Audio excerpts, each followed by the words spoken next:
4K 30 rocksteady wide in 10-bit. On the screen, there's no way to tell if you are shooting at 10-bit.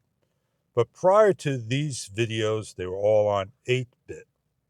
We don't have any other controls on 8-bit, like HLG. It's only on 10-bit. This is HLG 4K 30 rocksteady wide, 10-bit.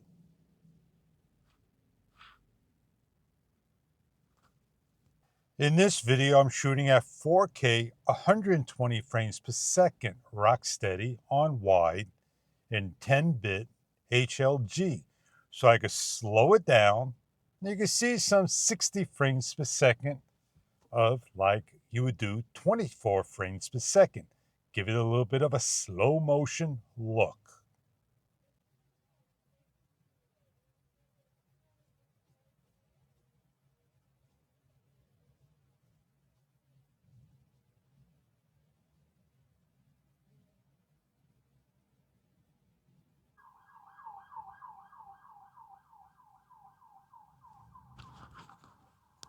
Just throwing up some samples, explaining what I see on the camera in the video resolutions.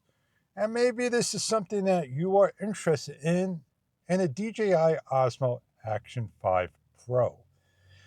It is with the original firmware that you get the camera that you must update before the next second firmware comes out, that people are wanting a better bit rate, a better D-Log-M, and other things like fixing many issues that are not happy for all. I hope these video samples are to your liking. I am Fish, and thank you for your time.